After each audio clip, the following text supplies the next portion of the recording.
Lung cancer সবথেকে common cancer আর সবথেকে dangerous also. আচ্ছা, এই লাং ক্যান্সার কেন হয়? সবথেকে ইম্পর্টেন্ট কারণ হচ্ছে টোব্যাকো, মানে যদি স্মোকিং টোব্যাকো না নন স্মোকিং টোব্যাকো, পান গুটকা এগুলো নন স্মোকিং, এয়ার পলিউশন, অ্যাসবেস্টোস এগুলো কারণ হয় লাং ক্যান্সারের জন্য। আমরা আজকাল অনেকটা নন স্মোকারকেও দেখছি লাং ক্যান্সার হতে। আচ্ছা, লাং ক্যান্সারের ওয়ার্নিং সাইন্সটা কি? যদি আপনার খাসি হচ্ছে, শ্বাসকষ্ট হচ্ছে, যা 2 মাস পরেও যদি ভালো না হয়, তাহলে এইটা লাং ক্যান্সারের টপ 1 ওয়ার্নিং সাইন। তারপরে লাং যদি খাসি হয়, খাসির মধ্যে যদি কনসিস্টেন্টলি রক্ত আসে, হিমোপ্টাইসিস বলি, এটাও ওয়ার্নিং সাইন। ভয়েস চেঞ্জ যা হয়ে গেছে ওটা 2-3 মাস পরেও যদি ভালো না হয়, তাহলে এটাও একটা ওয়ার্নিং সাইন। এগুলো হলো ওয়ার্নিং সাইন, আপনাকে জেনে রাখা উচিত। তারপর লাং ক্যান্সার যদি আমরা সাসপেক্ট করি, কী করে জানবো, কী করে কনফার্ম করব? একটা হচ্ছে আপনাকে একটা সিটি স্ক্যান কিংবা পেট স্ক্যান করে দেখতে হবে কত পরিমাণে রোগটা আছে, আর একটা বায়োপসি খুব দরকার। আর বায়োপসি করলে ছড়িয়ে যাবে রোগটা, একদমই একটা মিথ, এরকম হয় না, বায়োপসি করা দরকার। বায়োপসি কেন করতে হবে? একটা হচ্ছে কি আপনাকে কনফার্ম করতে হবে কি এটা ক্যান্সার আছে কি, কীরকম একটা ক্যান্সার এটা। তারপরে এর জেনেটিক মেকআপ, এই মলিকুলার টেস্ট করে দেখতে হবে কি আপনার জন্য কি ট্রিটমেন্ট স্যুট করে। আচ্ছা, এটা হলো।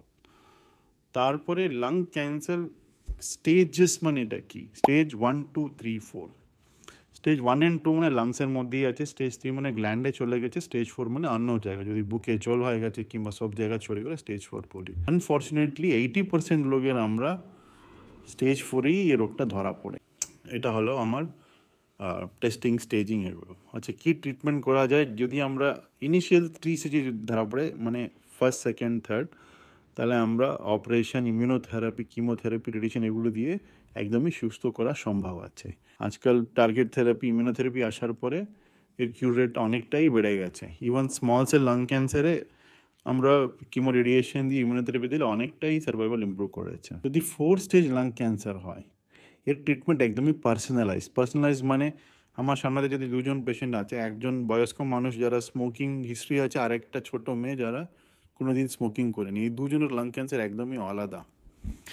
যারা স্মোকিং করেছে ওনার মধ্যে অনেকগুলো মিউটেশন বার্ডেন প্রচুর, কিন্তু যারা স্মোকিং করেনি ওনার একটাই ছোট ভুল থাকে জিনের মধ্যে, ওটা বলি আমরা ড্রাইভার মিউটেশন।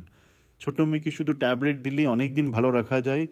বয়স্ক যারা স্মোকিং করেছে ওনার জন্য কিমো, ইমিউনোথেরাপি এগুলো দিয়ে চিকিৎসা করতে হবে। আসলে এতগুলো আবিষ্কার হয়েছে, এতগুলো রিসার্চ হয়েছে কি আমরা নতুন নতুন ইমিউনোথেরাপি মলিকিউল, টার্গেট থেরাপি এগুলো আসার পরে সার্ভাইভাল অনেকটা ইমপ্রুভ করেছে, পেশেন্টটা অনেক ভালো থাকছে। আগে মানে 8-9 বছর আগে লাং ক্যান্সার পেশেন্ট মানে 3 থেকে 4 মাস 6 মাসের মধ্যে আয়ু ছিল, কিন্তু এখন 5 বছর ক্রস করা একদমই সম্ভব।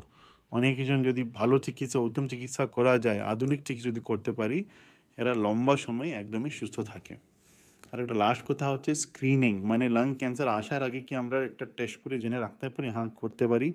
যারা হাই রিস্ক আছে, যারা মানে প্যাক ইয়ার্স, যদি 20 প্যাক ইয়ার্সের উপরে যদি থাকে, অনেকটা যদি স্মোকিং থাকে, ওনার জন্য 55 ইয়ার্সের পরে বছর একবার একটা লো ডোজ সিটি স্ক্যান করে আমরা চেক করে দেখতে পারি, যদি এরকম করে আমরা আর্লি স্টেজে এটা ক্যান্সারও ধরতে পারবো।